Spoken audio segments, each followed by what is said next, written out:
It's another episode of PKBinspire. I'm excited to share with you a book that I recently purchased on Amazon. It's called The Prosperity Paradox.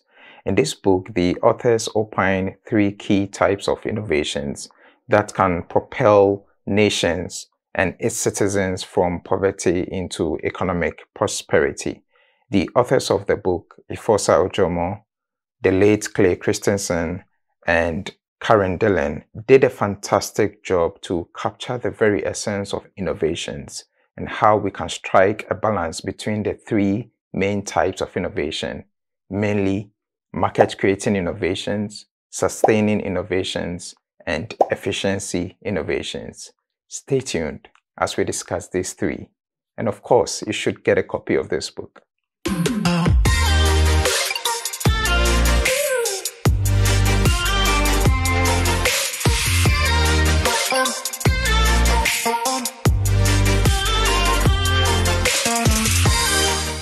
The first one is market creating innovation. Market creating innovations, as defined in the Prosperity Paradox book. These are innovations that make products affordable and accessible to the masses. They create growth and jobs and lead to economic development. A typical example, especially across Africa, is the emergence of mobile devices or mobile phones.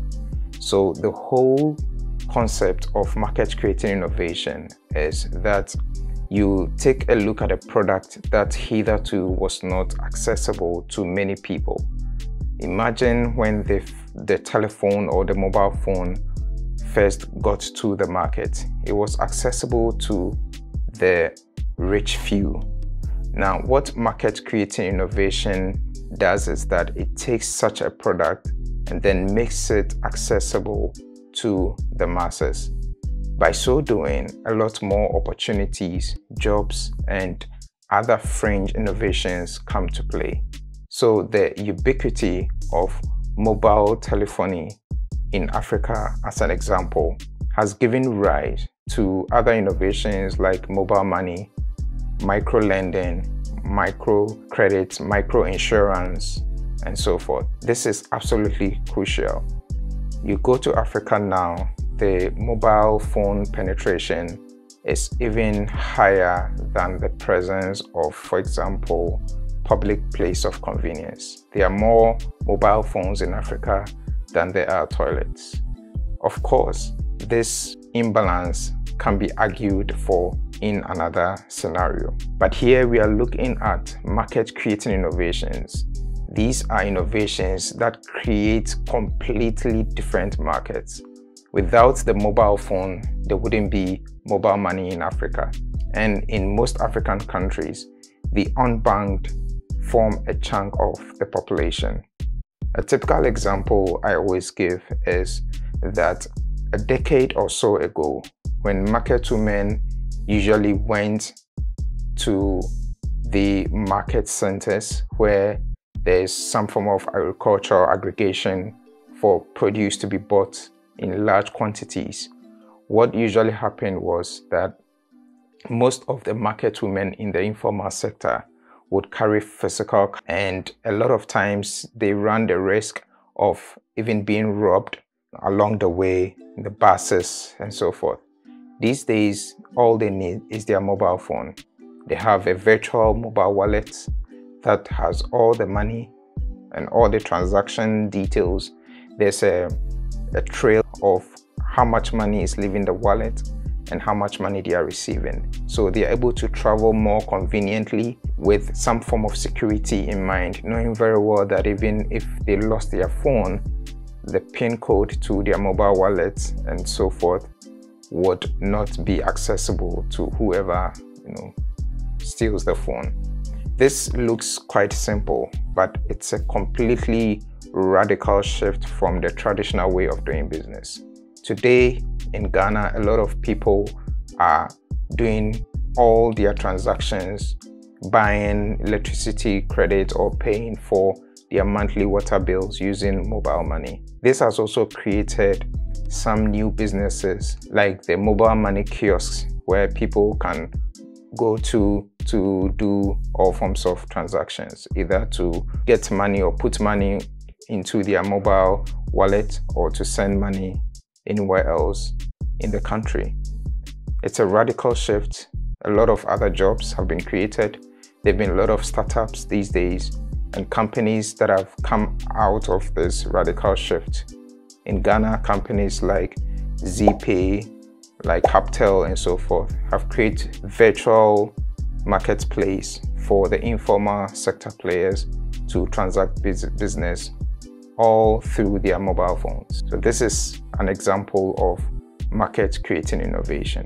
The mobile phone has created a lot of opportunities for emerging markets especially.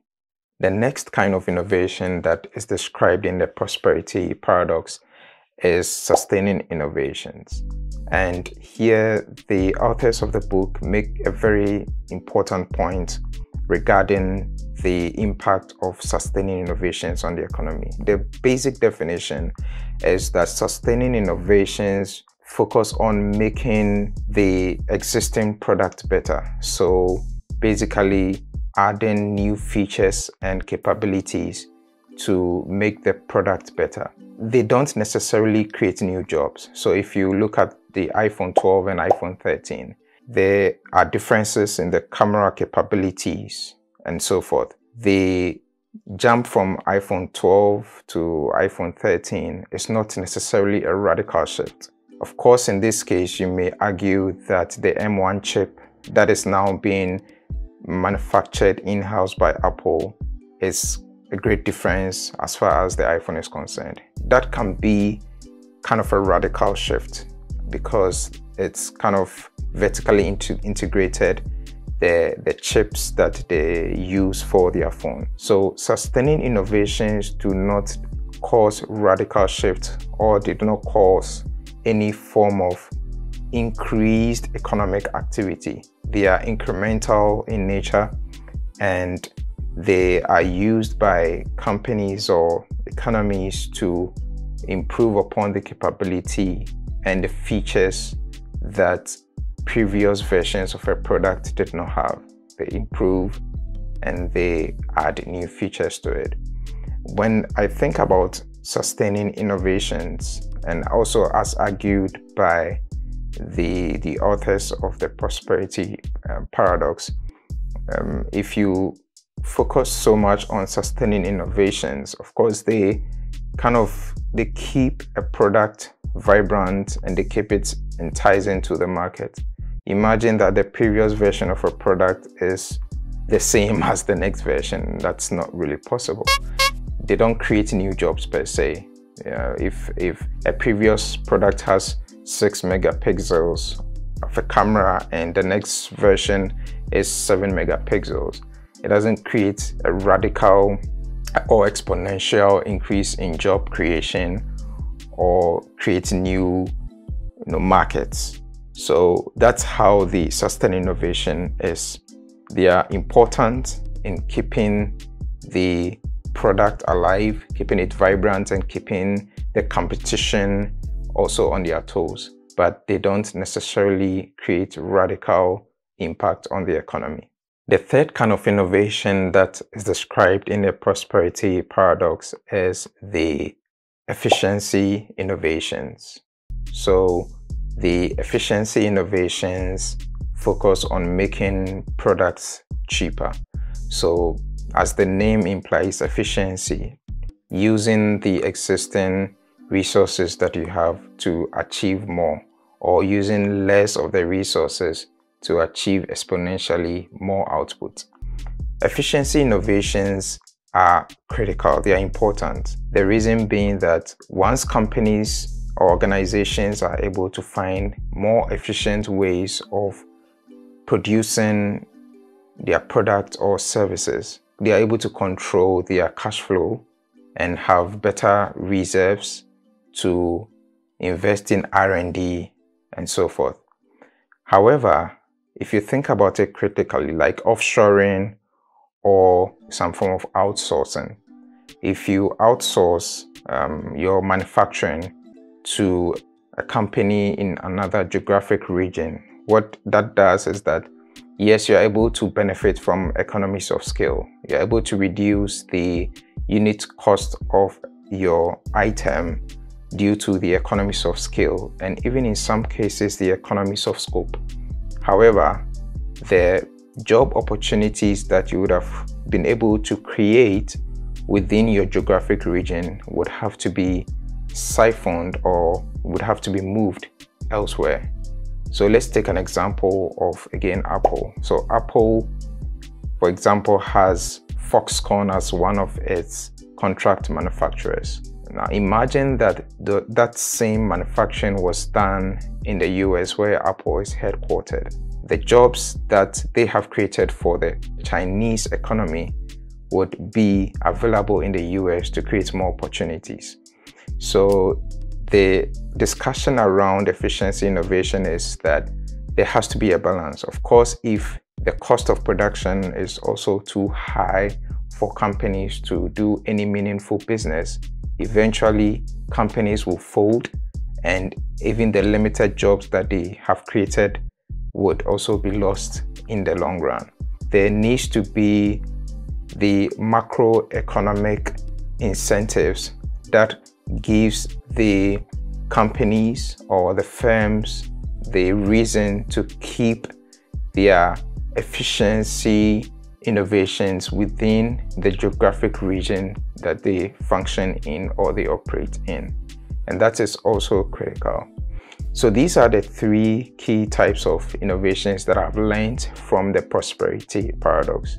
I would recommend highly this book to all of you. If you're an entrepreneur, if you're a policymaker, if you're someone who just wants to know about how these three kinds of innovation tie into the economic development of countries. And I love this book so much because they are practical examples of how developed economics was able to adapt these key strategies to lift its population from poverty. Our research at the Christensen Institute shows that a predominantly innovation-focused strategy is our best shot at creating lasting prosperity. Now, this doesn't mean, we shut down many programs in the world that are providing critical relief, especially during times of crises, right? Like a pandemic or a natural disaster or even a famine. But it does mean that innovation must play a greater role in how countries work towards building prosperity.